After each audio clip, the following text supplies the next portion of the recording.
Welcome back to my channel, you guys. If you're new here, my name is Sydney and I film a lot of videos about being on a no-buy, shopping your stash, cruelty-free makeup, indie makeup, and if that sounds like something that you guys would enjoy watching, definitely consider subscribing. But today's video is going to be all about makeup that my no-buy has actually talked me out of. So if you guys are new to my channel, I've been on a no-buy since August, and technically my no-buy is supposed to end on Black Friday. I haven't quite decided if I'm going to completely end it on Black Friday or if I'm just gonna like take a little pause, buy a couple things on Black Friday, and then go back on it, because honestly it's been really great for me. I've really enjoyed shopping my stash.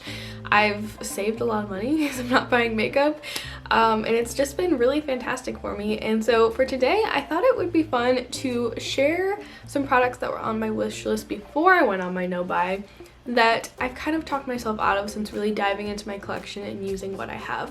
This was kind of part of the reason why I started my no-buy. I felt like I was really not thoughtlessly buying makeup, but I wasn't really making as many critical purchasing decisions as I really should. You know, I was just kind of buying some stuff because I was like, oh, that's pretty and shiny, I want it. So in today's video I have a couple of items to share with you, so let's hop into it.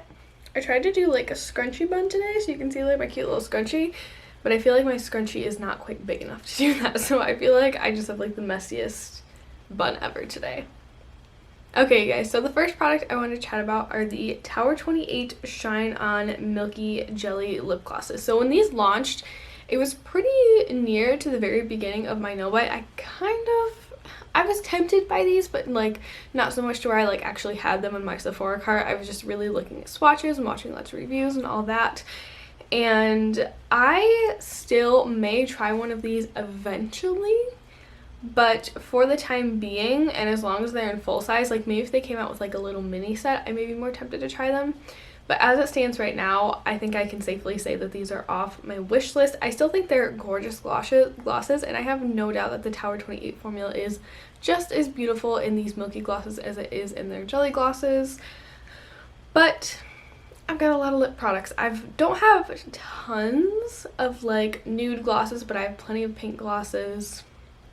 Enough so that I don't need a new gloss right now. If I were to finish up one of those, maybe I'd consider purchasing one of these, but for now I'm gonna pass on these, and I just like want to high five myself for that. Next up we have the e.l.f. Bite Size Face Duos.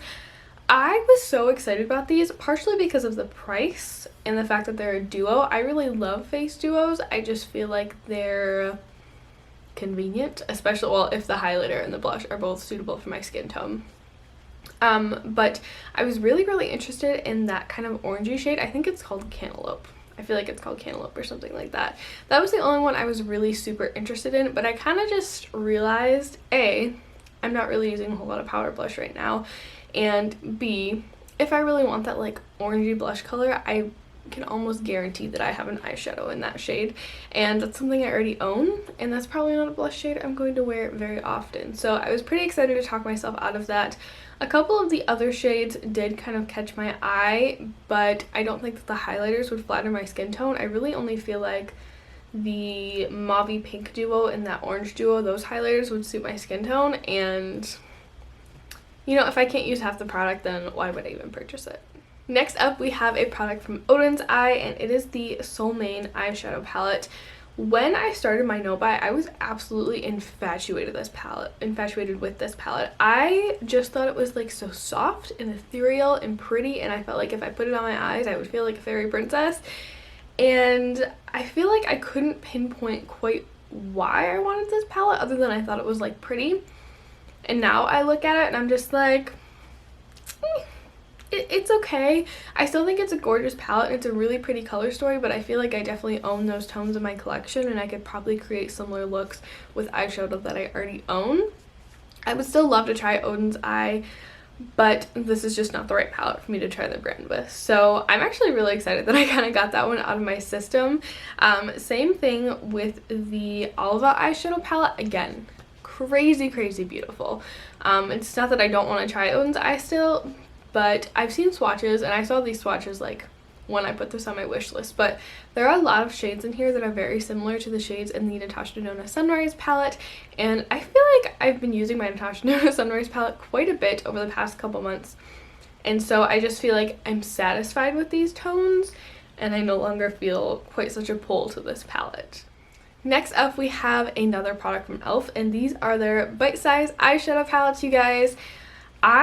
Like all summer long, I was dying to try these, and I almost picked one up so many times that I was like, I just can't decide which one to get, and that's because none of the color stories really appealed to me. I was just really excited to try the formula because everyone had been raving about it, and that's sometimes I feel like that's a good enough reason to try something, but also not where I'm at with my makeup collection in my life right now. So I feel like I've safely taken these off my wish list. If they come out with some more shade variations and one really catches my attention, I am totally fine with me buying that. But I feel like I was just buying one of these to buy one, to have one, to say I have it in my collection, to say I've tried it. And that's not where I'm at with my makeup using life and my budget, you know? Next up, we have the Natasha Denona Mini Retro palette. I still like the color story of this palette. I think it's fun and funky and a little bit different, but also I've got those shades in singles, I've got those shades in palettes. This is nothing crazy unique to my collection other than it's the Natasha Denona shadow formula, which I've used in my Sunrise palette and I like, but it doesn't knock my socks off, you guys. I don't think it's worth the ridiculously high price tag that's attached to it. So safely moving that one off my wish list. Next up, we have another product from e.l.f. and I'm kind of excited about how many e.l.f. products are on here because I feel like I have a harder time talking myself out of products that I want to try, like just for the sake of like having them or saying that I've tried the formula when they're super cheap like e.l.f. is. But this product is the Seriously Satin Lipstick, but in particular I really wanted the shade Cider, which is this beautiful kind of like warm orangey terracotta shade. It's gorgeous. Everyone has been raving about this lipstick formula for like months, I feel like, and while I would still eventually like to try it one day, the reality is I just have so many lip products. I have so many formulas that I love in my collection, and I just don't need more, especially one for a shade that I feel like probably is not that unique to my collection or that I would wear very often. So safely taking this one off my wish list. Okay, next up we have a product that I feel like I was kind of weirdly infatuated with when it came out, and these are the Anastasia lip stains. So ever since I started wearing makeup, I've been kind of obsessed with the idea of a lip stain. I don't really like reapplying my lip product throughout the day, so if I can have something that I apply in the morning and it's gonna look good all day long, like I'm all over that. I just love the idea of that, and I was kind of excited to see Anastasia come out with these.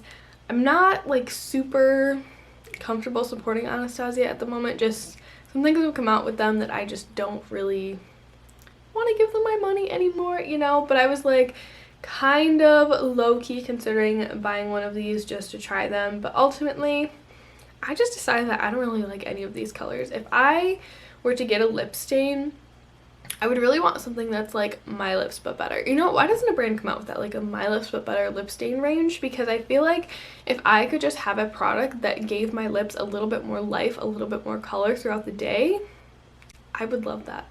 Because I feel like, I don't know why, but I feel like especially in the morning and when I'm tired, my lips are like really washed out, and I feel like they make me look kind of dead, and just slapping a little bit of something that has a little bit of color on there really wakes them up and wakes up the rest of my face. So I would have loved to see more shades like that, but the shades that are included in here just aren't really doing it for me. And then the final product that I'm actually so excited about, and was actually inspired by my eye look today, is the Give Me Glow Vintage Rose palette. You guys, this has been on my wish list for I feel like years at this point. I've never been able to kick it, even though like deep down I've known I have those shades. But when I created this eye look today, I was like, this looks like really familiar. Where have I seen this color story before? And I realized it was in the Give Me Glow Vintage Rose palette. And I used two palettes to create this look. I used the Arcana palette from Kaleido Cosmetics and the BH Cosmetics Royal Affair palette. And I feel like between the two, I've got Vintage Rose. This one has a lot of really beautiful, kind of like vampy tones, not vampy tones of pink, just some deeper tones of pink and green, and I feel like this one has those lighter touches that are really pretty in the Vintage Rose palette. So between those two, I feel really good about finally saying I no longer want the Vintage Rose palette. So I hope that you guys enjoyed this video. I hope that it was interesting for you to watch. If you guys have been on a no buy or low buy, have you been able to talk yourself out of products from that, from taking that space from purchasing makeup? I would love to chat about it down below. But thank you guys so much for hanging out with me today, and I hope to see you in my next video. Bye!